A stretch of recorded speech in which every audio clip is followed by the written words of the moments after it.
Hi everyone, welcome to Franklin County BPW's Working Women Helping Women TV show. I am Danielle Martell, president for this year, and with me this afternoon I have Shanna and Donna. Hi, welcome to our show. Hi. Thank you. Hi. Thank you. So would you guys like to start by telling us a little bit about yourselves? Sure. Go ahead.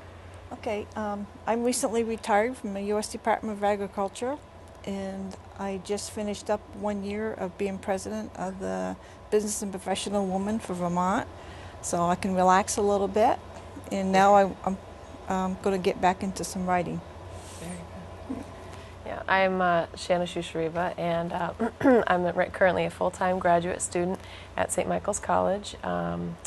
I started UVM's first veteran student group called VCO and ran that for 2 years while I pursued my bachelor's in English. Wonderful, wonderful. So do you want to tell me how the two of you met? We met kind of roundabout.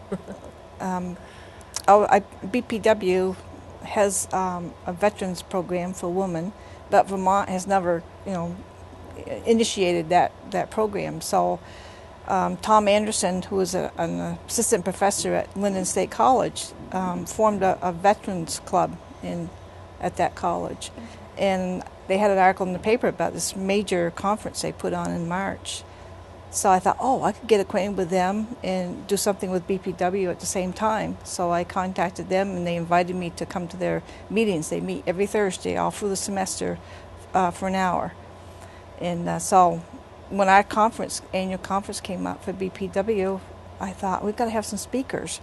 And so I asked Tom to be a speaker, and I said, I'd love to have a woman vet come and be a speaker also.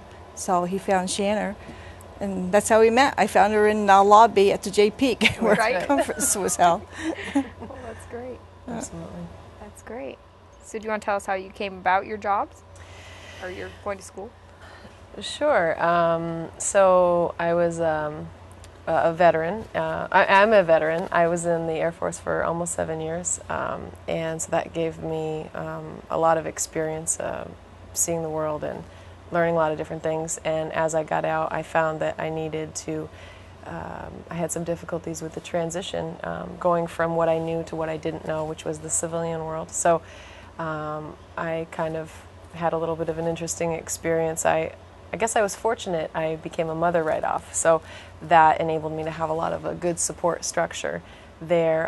And then after a little while, I needed to support my daughter and myself, so I decided to go back to school, and that turned out to be a good move. Mm-hmm.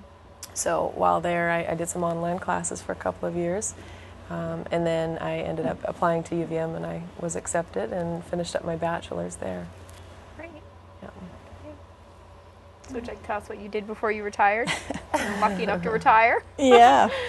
Well, I worked for 30 years for U.S. Department of Agriculture, and I audited offices in Maine, New Hampshire, Vermont, and Massachusetts. So I was on the road over 50% of the time. Wow. And saw a lot of the country and a lot of different agricultural businesses and crops, and blueberries in Maine and potatoes up in Aroostook County and fisheries down on the Cape in Massachusetts. So they had I audited disaster payments to farmers, loans to farmers, and I never got bored.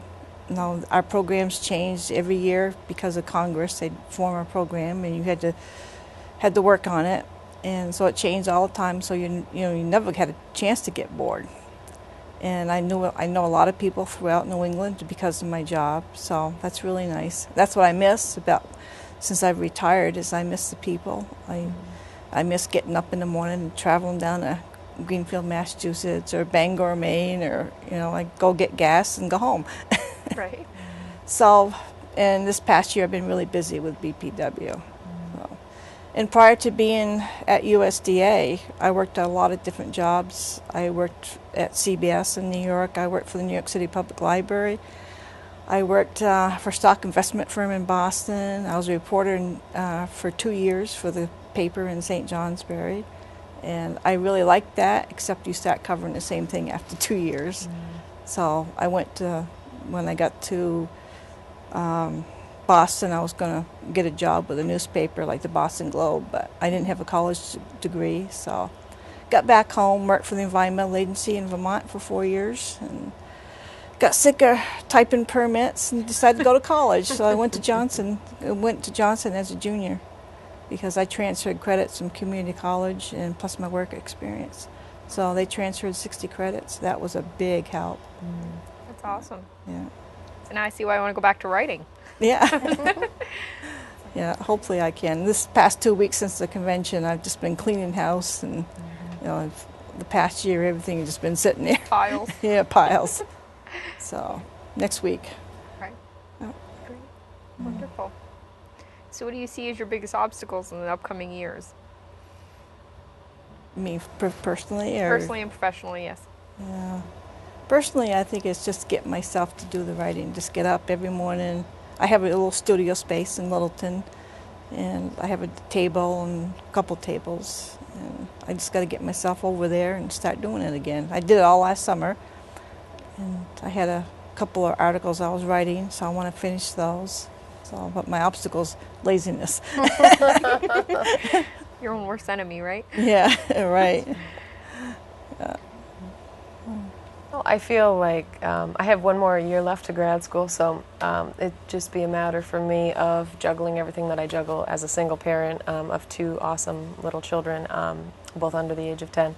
I find that my sense of identity fluctuates. I'm a mother, I'm a student, and I'm a veteran, and not necessarily in that order. Mothering comes number 1. So just a matter of meeting all of my obligations, in the best way that I can and fulfilling all of those, and at the same time helping others the way I've been helped.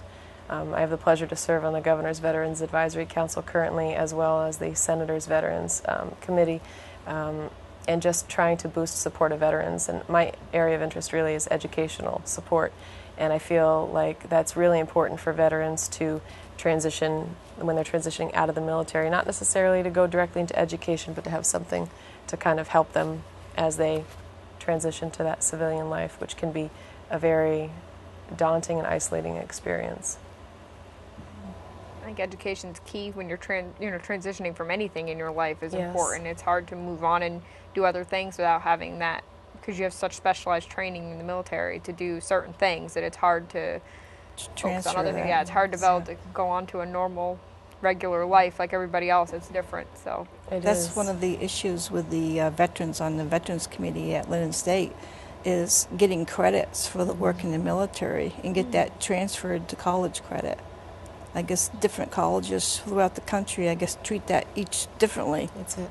And it's been really frustrating for the it students. could be uniform all the way across. If you should had be. certain levels in the military, obviously you have the skills and the training that it should transfer. Right. Some colleges I had experienced, I had brought in my previous credits and was seeking, credit for those, and they said, well, if you can get some sort of proof of the syllabus, and in the military, there's no syllabus. That even speaks to the lack of understanding of what it is that the veteran does on a day-to-day basis and where they're coming from versus where they are when they get out. Maybe it's not just education of the people coming back into the workforce, but education of the colleges and Absolutely. and different, the community colleges and universities. I was very happy to hear at convention about how much that Linden State and a lot of other colleges are doing around here. I think that's great. That's what we need to do. Absolutely. I think that the colleges and universities in Vermont are doing a good job. There's more to be done, more work to be done for sure, but I think that finally enough attention is being placed on assisting those veterans and helping them out in kind of just a matter of understanding where they're coming from. That's one of I'm trying to think what I can do on this committee because I'm not a veteran. And so there are all these people that are veterans and discussing their issues. And I thought, well, gee, what can I do to help? So I've been kind of rolling that over in my mind. And I think one of the things I might be able to do, and then when they start up again in the fall, I'm going to ask if I can help, like do resumes type of thing. Or make phone calls for them because they have when they go to the Veterans Administration, they must be shorthanded. So there must be something like a person can volunteer to help them get through these applications that they have to go through. It's just amazing. Paperwork. That's a lot of paperwork. And a lot of them just, they're not attuned to doing paperwork. Absolutely. So, yeah. Absolutely. Yeah. So I'm thinking, gee, maybe I could help that way. So maybe next fall when they start up again, that'll make me feel better because I don't like just sitting there. That's really wonderful. I'm excited to hear that you're going to do that. Yeah, I'm going to try. I'll talk to Tom about it. That's great. Yeah. So, Like you'd said, that, there's a long ways to go, but I think we're at least on the right track to getting there. At least people are acknowledging that there's a problem with the way the system's working right now and that it's going to get fixed. So that's a good thing. I think a lot of it, too, is just a misunderstanding, really, of what a veteran is capable of and what they bring to, both the educational environment and the civilian sector. Veterans are extremely dedicated and loyal and very professional. Some of the problems arise when the civilian world is full of inconsistencies often, and that can kind of be detrimental for a veteran, particularly in the educational environment. When a professor gives leniency for one student, that can be really damaging to the motivation of a veteran who got that work in on time. So that can be kind of difficult. You have to have the time management skills, the organization, and everything else. Yeah. That's it. And some of the basic understanding of some of the computer programs take a little bit of familiarity. That's the thing in the military. There's training for everything every job you're expected to do. There will be training around that, and I think that's something that kind of lacks a bit in the civilian sector. People often maybe are left to find their own devices, their own way of obtaining that information, and it's often helpful when a veteran has that information to reference, so either get good training or have that information readily available. Support is what's key. Absolutely. And I think one of the biggest, sorry, I didn't mean to. no, it's okay. Well, I think one of the biggest things is that in the military there's a rank and an identity. You know who you are and you understand your surroundings. Your world makes sense. The biggest problem is when you get out, you no longer have rank. There goes your sense of identity. You remember your accomplishments, but it's a very, very frustrating shift. And then when you're misunderstood maybe by people that maybe want to support you, but they don't have any idea how to be there, that can be very difficult and isolating. It sounds like retirement. Oh, I can imagine. It takes a good year to get used to it. You're not the first person I've heard say that, Wow. too. Yeah, it's I've heard amazing. a lot of people say that. It was a bigger change than I thought it would be because you don't have your friends anymore because they're still working but you're not, so you don't see them anymore. And your routine, getting up in the morning, I mean my whole hour that I get up in the morning just changed just like that. And I thought I'd get up the same time every day, and I don't. It's like an hour later. And I felt bad at first because I thought, I should be getting up early and doing something. And then, well, what am I going to do? You really have to learn how to plan your whole day. Absolutely. Oh, it's a huge transition. Yeah. It is. Yeah. There's How do going to be you a think- lot more people retiring. Absolutely. The seniors in Franklin County alone are going to quadruple in the next 5 years. Oh, Wow. goodness. Yeah, so we're going to have a lot more people. So I'm sure we'll be seeing a lot more clubs start up and things for people to do because they have some organizations around here for like the senior center and stuff that does things, but not much. So we got to. I think that's it right there, is that organization of people and that support of people. As long as people can network that. and access that, I think that's huge for anyone going through any life transition. I think that's what's key. And we study that in my psychology. Even when it comes to new preterm infants, there's been studies that support the fact that if they have this NIDCAP, I believe it's called, program. Basically, they try to replicate the environment of the womb, and when preterm infants are provided that, they often fare much better than those of the placebo. So those that are not cared for in that way. So, but I see a trend. Supportive environments tend to have really great outcomes. Nurture versus nature. Yeah, I like that. It all goes back to that. That's right. So that's great. So how do you think that BPW or other community organizations could help in major life transitions? I think, well, just getting involved, actually, becoming an officer and having duties to do. I mean, that's kept me so busy this past year that I'm glad I had it because my retirement, getting used to it, would have been much worse if I didn't have that activity. Absolutely. So but you have to do that yourself. You can't, some people just, they think, especially our organization, BPW, some people think, well, you have to be asked to be a member. Maybe years ago you did. Not anymore. Not anymore. In the old days, the old 1923 minutes say they'll list these people that have been nominated for membership at one meeting, and then the next meeting they vote for them into the membership. Oh, that's It's very amazing. interesting. Yeah, it's so different. So now, you just come to a meeting and pay your dues and. I didn't know that. That's awesome to know, actually. Yeah. It's very interesting to read all the old minutes. I'm a history person. I love history. So I find it very interesting to look through all of those and see how involved that BPW was. Not really Franklin County, because we didn't really come along till the 60s, but how involved that BPW, the national BPW, was in fighting for women's rights and for voting. It's absolutely amazing, all the stuff that the women did. Yeah, So it definitely was been very helpful, I guess, not just to women, but also women in transition, because, there were huge key changes in the world that BPW helped to bring about, but also helped to support the people going through all those. So, I'm building a little collection of books on women, and a lot of them go back to a lot of the history back in the 20s and 40s, and so I have about 6 books and I didn't think I'd ever do this, but it's really fascinating what they did years ago. Women reporters, war photographers, just go way back. It's amazing what they did. Even in the Civil War and Revolutionary War, and I found recently another book. It goes back to the 1600s, all the way up to the 1980s, and it lists all these accomplishments by these women, and I thought, wow. That's great. Look at all the advantages we have now over the women in the 1600s. Think of all the things we can do, It's Absolutely. amazing. Yeah.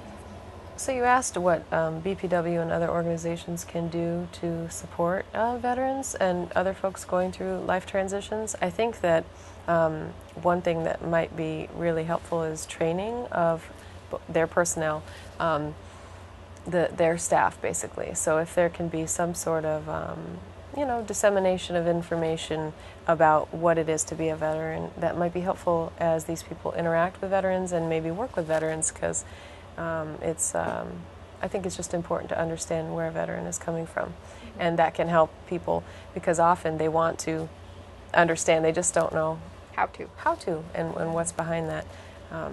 So I think that would be good. Yes, I agree. We'll definitely have to work together more. I definitely think it's great. Whenever she told us that she had been going to the veterans meetings, I thought that was awesome. Oh, it is. Yeah, a lot of other states I love are those very people. involved. It was just fascinating, and the conference they put on was fantastic. Yes, it was. It was so well organized. It was so well. Tom did a great job. Yeah, excellent. And it's amazing what I didn't know about veterans overall, and so I'm just learning from these veterans of all the different problems they come up against and things I just never thought about before, like Tom mentioned about in the classroom, where, especially if they've coming back from a war environment, they're sitting in the classroom and trying to study, but they're also looking all around the room. And I thought, wow, scanning, that's quite something. That means that's a big time adjustment. And distractions in the classroom are huge too. Yeah. It's very difficult because today's society is full of young ones that, myself included at times, who like to, check their phone, and it can be very disruptive to a veteran trying to pay attention. There was a gentleman that conducted a class outside of a traditional, it was in a college setting, and he taught a bunch of veterans, and actually they performed very well when surrounded by other veterans. So it's just kind of a culture that benefits from a particular environment of learning. Just a different learning style. They know what to expect, and and they know how to act, and Yeah. like you said, it kind of goes with the ranking. You know how to act when you're around certain people and what to do. So, and like you just said, and the respect is there. The respect is given from the veterans to the professor, and it can be distracting and disruptive as well when a veteran, just a regular student, a great college-age student, doesn't respect the professor. It can be it can be really detrimental to that veteran's learning environment, because they can't believe how that student can get away with disrespecting the professor, but it happens in the civilian sector.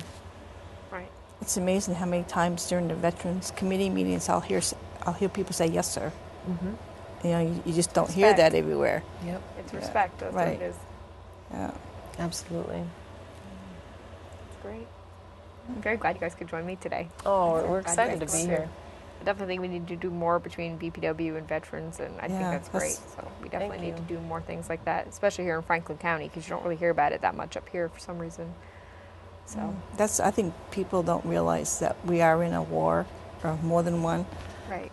And, you know, I don't know personally that many veterans anymore. You know, back in Vietnam, everybody was a veteran or going to a war or something. But nowadays, I think it's not as many that are in the services now. So you don't know as many, so you lose that connection. I was very surprised at convention to hear about how many were in Vermont alone. That was astronomical to me. I had no idea there was that many. That's right. Yeah. But like you said, they're not, identified. They're not walking around in their uniforms. They're not. I don't even know if there is a veterans club here in St. Albans, or because we don't have many major schools here, college-wise. So That's right. Where's the nearest college from Burlington, Burlington? VM, St. Mike's, Champlain Never College. thought about that. Yeah. But yeah, I was gonna say, I don't even think we really have anything around here, so you don't really hear about it that often. So And it's important for a veteran transitioning out of the military to have something, a kind of another system to get into. So whether that becomes their their next job, to where they can learn how that system operates, or get linked up with a school and get all plugged in where that goes. I think that their chances of success are going to be greater when they can figure out a way to get plugged in somewhere. You can't really duplicate the military environment, but it can provide some sort of support Stability. structure, right? I was thinking about that this weekend because Memorial Day on public television, they had several documentaries about veterans. And I got to thinking about it. I thought they really need a transition Yes. from the military Yes. to civilian life. There's something missing in there. There's something missing in there, Yeah. because there's not a person that stays in the military for their entire life. I mean, they're going to serve at Right. most, 30, even in the Guard, but 30 some years is the most they can serve. Then they need something after that to be able to catch them so that they don't, lose themselves, really. They need to be able to have something to kind of... I would love to see, you asked what we'd like to see. If I had my way, I'd see a transition center in every major city in the United States.